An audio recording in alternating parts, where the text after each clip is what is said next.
안녕하세요, 메이커솔리드입니다. 네, 오늘부터 해서 몇 타임에 걸쳐서 퓨전 360의 스케치에 대해서 설명을 드리겠습니다. 이 스케치는 건축에 비유하자면 기초공사에 해당됩니다. 기초가 튼튼하게 잘 되어 있지 않으면 건물을 올릴 수도 없고요. 또 어째 올린다 하더라도 부실공사가 되어서 언제 무너질지 모르는 불안한 건물이 될 겁니다. 그만큼 스케치가 중요한데요. 그런데 이걸 간과하시는 분들이 상당히 많습니다. 실제로 퓨전 360을 오래 다루었던 분들도 이 스케치에 대한 이해가 떨어져서 작업물이 엉망인 경우가 꽤 있고요. 결국 업무 효율성이 떨어지고 제대로 된 디자인도 나올 수가 없는 겁니다. 스케치 파트가 좀 지루한 시간이 될 수도 있겠지만 이 스케치를 잘 익혀 두셔야 나중에 멋진 3D 모델링을 할 수 있다는 당연한 결론을 잊지 마시고요. 잘 따라오시기 바랍니다.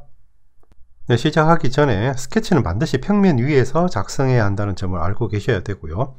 그래서 스케치로 들어가기 위해서는 특정 평면을 선택해야 합니다. 자, 툴바에 그리드 스케치를 누르고요. 평면을 선택하면 되고요. 여기서 선택하는 순서는 상관이 없습니다. 다시 나간 다음에요. 그러니까 오리진에 눈을 떠서 평면이 보이는 상태에서 원하는 평면을 선택을 하고 다음 그리드 스케치를 눌러서 스케치 모드로 들어와도 됩니다. 자, 오리진 눈은 다시 끄고요. 스케치 모드의 인터페이스를 살펴보면 툴바에서 create는 스케치를 작성하는 명령이고요. modify는 작성한 스케치를 변형하는 명령, constraint는 작성한 스케치에 구속을 걸어주는 명령입니다. 그리고 우측에 팔레트가 있어서 따로 여러가지 옵션을 설정할 수 있습니다. 네, create를 눌러보면 드롭다운 메뉴가 펼쳐지고요. 모두 스케치를 작성하는 명령이지만 용도와 쓰임새가 다르기 때문에 가로줄을 그어서 구획을 나누고 있습니다. 그래서 오늘은 제일 위쪽 구획의 기본 스케치 작성에 대해서 설명드리겠습니다.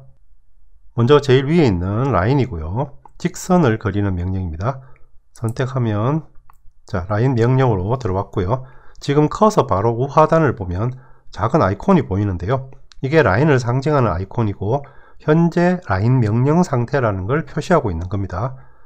이 아이콘은 아까 툴바의 명령에서 그리고 툴바 상단에서 보는 것과 똑같은 모양이고요. 비단 스케치뿐 아니라 퓨전 360의 모든 명령에는 개별 아이콘이 붙어 있고 이 아이콘 모양만으로 명령을 선택해야 하는 경우가 많기 때문에 일부러 외울 필요는 없지만 기초 단계에서 아이콘을 유심히 보는 습관을 붙여두면 나중에 빠른 작업에 도움이 됩니다. 일단 길이 각도 무시하고 한번 그려보겠습니다. 자, 좌클릭해서 시작점을 찍고요.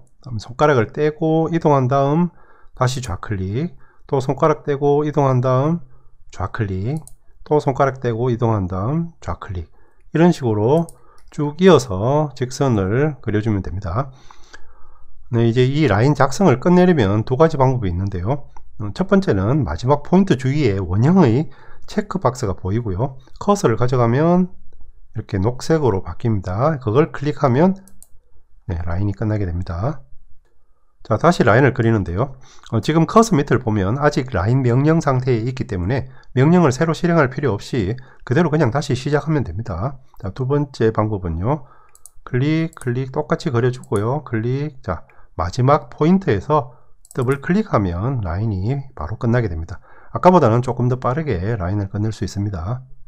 자, 현재 이 라인은 끝냈지만 커서 아래를 보면 아직도 라인 명령 상태에 있고요.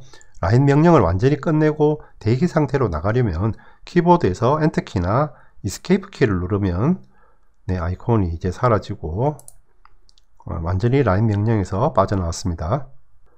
여기서 다시 라인을 작성하려면 툴바로 찾아가거나 아니면 직전에 라인을 썼으니까요. 자, 마우스 우클릭, 리피트 라인 이렇게 해도 되는데요.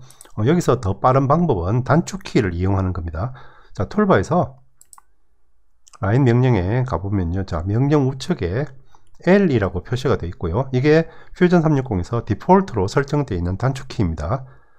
모든 툴이 다 그렇듯이 단축키를 잘 쓰면 작업 속도가 엄청 빨라지므로 퓨전 360에서 단축키는 무조건 쓰는 게 좋고요. 특히 퓨전 360은 디폴트로 설정된 단축키가 아주 효과적으로 되어 있기 때문에 쓰기도 매우 편합니다. 라인 같은 경우는 라인의 첫 알파벳을 따와서 L입니다. 따로 외울 필요도 없고요. 단축키를 쭉 모아놓고 외워서 쓰겠다 이런 건 절대로 하지 마시고요. 그 명령을 자꾸 쓰면서 자연스럽게 손에 익히시면 됩니다. 네, 툴바를 나와서요. 단축키를 써보겠습니다. L 누르면 네, 라인 명령으로 들어왔고요. 다시 라인을 작성하는데요. 자, 이번에는 이렇게 그려보겠습니다. 클릭, 클릭, 클릭. 자, 마지막에 더블 클릭. 네, 그리고 Escape 눌러서 네, 라인 명령을 완전히 빠져나갔고요. 자, 이 라인은 지금 내부에 하늘색의 표시가 생겼죠. 이렇게 쭉 이어진 스케치가 끝이 이렇게 교차하거나 붙거나 하게 되면 닫힌 스케치가 되고요. 내부는 하늘색의 스케치 프로파일로 표시가 됩니다. 앞선 시간에 컷 만들 때 해봤듯이 이 스케치 프로파일을 이용해서 솔리드 바디를 만들 수 있습니다. 자, 라인 끝점을 잡고 이렇게 벌려보면 네, 어떻게 되었나요? 아까의 닫힌 스케치가 열린 스케치로 바뀌면서 내부의 스케치 프로파일이 사라졌습니다. 이렇게 돼버리면 솔리드 바디를 만들 수가 없고요. 라인이 교차하거나 끝점끼리 붙거나 이렇게 되어야 됩니다. 네, 이제 여기 라인을 모두 지우려면요. 자, 왼쪽에서 오른쪽으로 쭉 드래그해서 라인을 모두 선택한 다음에 키보드에서 델리트 키를 눌러주면 됩니다. 퓨전 360은 컨트롤 A 모두 선택이라는 기능은 따로 없고요. 드래그해서 선택해야 합니다. 다음은 크리에이트에서 밑으로 쭉 내려와서 스플라인이고요. 이건 곡선을 그리는 명령입니다. 안에 Fit Point Spline과 Control Point Spline 두 개가 있는데요. 먼저 Fit Point Spline을 선택하고요. 자, 아이콘 모양도 한번 눈여겨 보십시오. 작성하는 방법은 아까 라인이랑 똑같습니다. 클릭, 클릭, 클릭. 자, 클릭하고요. 마지막에 끝내려면 녹색의 체크박스를 클릭해 주거나 또는 더블 클릭하면 되겠죠. 네. 컨트롤 포인트도 해보면요. 자, 스플라인에서 컨트롤 포인트 스플라인 선택하고요. 클릭, 클릭, 클릭. 자, 마지막에 더블 클릭으로 끝내보겠습니다. Escape 키 눌러서 완전히 빠져나가고요. 자, 두 개의 모양이 좀 다르죠. 자, Fit Point Spline은 곡선이 포인트의 위를 지나고요. 그래서 정확한 위치의 곡선을 만들기가 용이합니다. 그리고 포인트를 클릭하면 녹색의 라인이 나타나는데요. 이걸 탄젠트 핸들이라고 하고요. 이걸 움직여서 네, 곡선의 모양을 조금 더 세밀하게 잡을 수 있습니다. 하지만 각각의 탄젠트 핸들을 조작하는 게 쉽지가 않고요. 또 건드려야 할 게 많기 때문에 구속을 깔끔하게 그리기는 좀 어렵습니다. 네, 컨트롤 포인트 스플라인은 중간에 컨트롤 포인트를 이용해서 곡선의 모양을 잡는 건데요.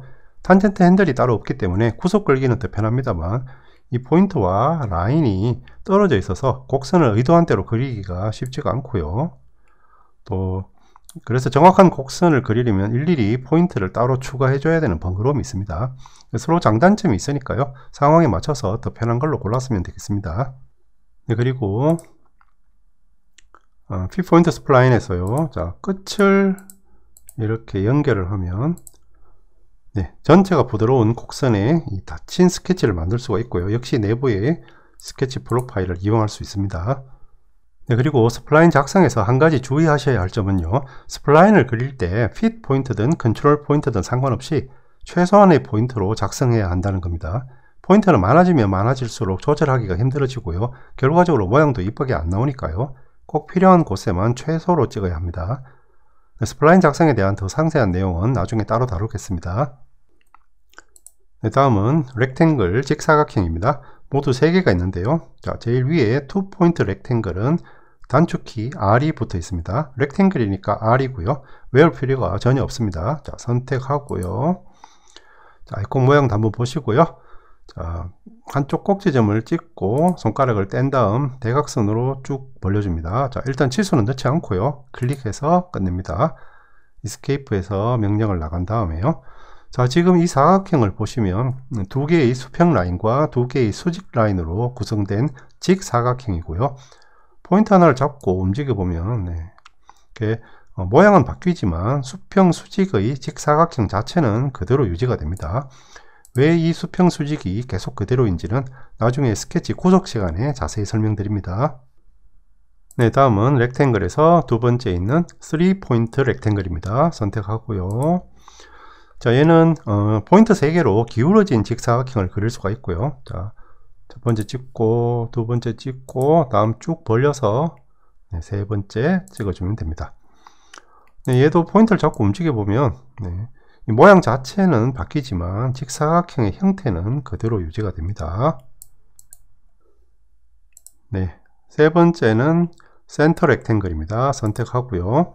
자, 얘는 먼저 센터 포인트를 찍고요. 다음 이렇게 쭉 벌려서 꼭지점 하나를 찍는 방식으로 직사각형을 작성합니다. 자, 그런데 직사각형 내부에 이때까지와는 다른 라인이 보이죠. 일반적인 라인은 전부 옅은 파란색 실선인데 얘는 주황색의 점선입니다. 이걸 컨스트럭션 라인, 우리말로는 참조선 또는 보조선이라고 하고요. 그러니까 실제 스케치 라인의 기능은 못하고요. 스케치를 완성하는 데 필요한 참조 역할, 보조 역할을 하는 라인입니다. 센터 렉탱글에서 이 참조선은 같은 길이의 대각선 역할을 하는 거고요. 이게 있어야지 이걸 참조로 해서 센터 렉탱글을 만들 수가 있기 때문에 꼭 필요한 라인이지만 실제로는 렉탱글에 포함되는 라인은 아니기 때문에 이렇게 점선으로 표시를 합니다. 네, 그리고 이 참조선은 지금처럼 자동으로도 생성되지만 사용자가 필요에 따라서 만들 수도 있는데요. 자, 라인 하나를 찍고 우클릭을 해보면요, 메뉴가 뜨는데요. 여기서 노멀 컨스트럭션 이겁니다. 자, 노멀과 컨스트럭션을 왔다 갔다 하는 토글 키고요. 네, 우측에 단축키 X가 붙어 있죠. 참조선은 자주 쓰는 명령이기 때문에 단축키 X는 반드시 기억하고 있어야 됩니다. 자, 예를 들어서 이 라인 하나를 마우스로 찍어서 선택한 다음에요, 단축키 X를 누르면 이렇게 참조선으로 바뀝니다. 근데 이것 말고도 다른 변화가 생겼는데 혹시 눈치채셨나요? 네, 그렇습니다. 이 라인이 참조선으로 바뀌면서 이제 정상적인 라인의 기능을 못하기 때문에 여기가 뚫리게 되고요. 그래서 아까 렉탱글의 이 닫힌 스케치에서 열린 스케치가 되면서 내부의 스케치 프로파일이 사라졌습니다. 자, 다시 한 번 더 선택한 다음 다시 키보드에서 X를 눌러주면 정상적인 라인으로 바뀌면서 내부의 프로파일이 다시 생겼죠. 네, 이렇게 되는 거고요. 자, 안쪽에 대각선 참조선을 지금 선택한 다음에 단축키 X를 눌러주면, 자, 이번에는 내부의 프로파일이 이렇게 둘로 나뉘게 되는 겁니다. 이 참조선을 잘 쓰면 스케치가 훨씬 깔끔해지니까요, 잘 익혀두시기 바랍니다. 네, 오늘 말씀드린 단축키 정리하면서 마치고요. 다음 시간에 계속하겠습니다. 지금까지 메이커 솔리드였습니다. 감사합니다.